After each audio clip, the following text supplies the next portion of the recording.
मूल्यांकन करें? देखिए, नारी शक्ति वंदन जो ये अभियान अभी चल रहा है, भारत की जो आधी आबादी है उसको उसका अधिकार जो लंबे समय से जिससे वो वंचित रही, उसको देने के लिए आदरणीय हमारे प्रधानमंत्री नरेंद्र मोदी जी ने उनके लिए विधेयक ला रहे हैं। विशेष सत्र संसद का इसमें 3 दिन का होने वाला है और उसमें ये विधेयक पारित होने वाला है।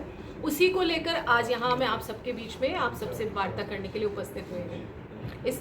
जी, इसको किस तरह से देखते हैं, जो अब जो बड़ा जो फैसला सरकार का माना जा रहा है, इसको किस एंगल से देखते हैं?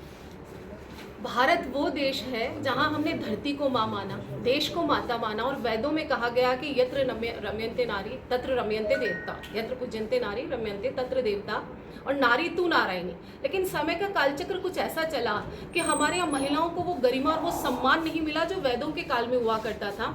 और जैसे ही जब से भारतीय जनता पार्टी सत्ता में आई, निरंतर महिला सम्मान को, उनके अधिकारों को, उनकी सुरक्षा को लेकर पार्टी चिंतित रही है। और उसी को देखते हुए भारत की इस आधी आबादी को, जो आज आप देखें कि वोटिंग रेशो भी आप देखेंगे चुनाव में तो महिलाओं का प्रतिशत बढ़ा है, जहां कहीं महिला जनप्रतिनिधि रही है वहां आप देखेंगे कि आम जीवन से जुड़ी हुई समस्याओं में सुधार हुआ है, ज्यादा नीतिगत परिवर्तन हुए हैं।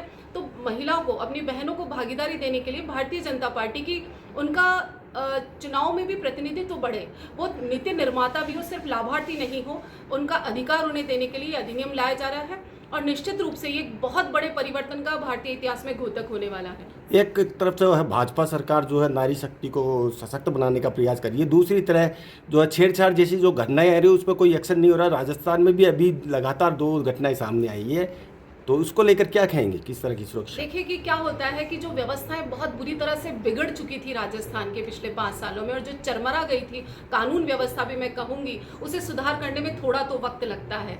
तो ऐसा नहीं है कि सरकार किसी तरह का एक्शन नहीं ले रही, महिलाओं की सुरक्षा को लेकर चिंतित नहीं है। आप देखिए, हेल्पलाइन नंबर कंटिन्यू चालू है, पोर्टल हमारे चालू है, महिला डेस्क हमने कर रखी है, सभी जगह ऐसे कई सारे ऐसे नंबर सर्कुलेट किए जाते हैं जिन पर सूचना देने पर, महिलाओं के अगेंस्ट कोई भी अपराध होने पर पुलिस तुरंत एक्शन में आती है। तो काम तो हो रहा है, लेकिन बड़ा बदलाव होने में थोड़ा सा समय लगता है, क्योंकि पहला जो सरकार रही है तब कानून व्यवस्था बुरी तरीके से चरमरा गई थी। तो धीरे धीरे बहुत अच्छा परिवर्तन, और इसीलिए कानूनी स्तर पर भी महिलाओं को हर जगह सक्षम बनाने का प्रयास भारत सरकार कर रही है। तो धीरे धीरे बहुत बड़े बदलाव आपको यहाँ पर देखने को मिलेंगे। महिला जब आत्मनिर्भर होगी, न सिर्फ आर्थिक रूप से, तो समझिए कि उसका एक आत्मसम्मान है, उसका आत्मबल भी बढ़ेगा, उसका आत्मविश्वास भी बढ़ेगा। और काफी हद तक जब महिला सबल होगी तो ऐसी घटनाएं अपने आप ही स्वतः ही रुक जाएगी। किसी की शायद ही हिम्मत हो कि महिला की तरफ गलत दृष्टि उठाकर भी देख पाए। भाजपा की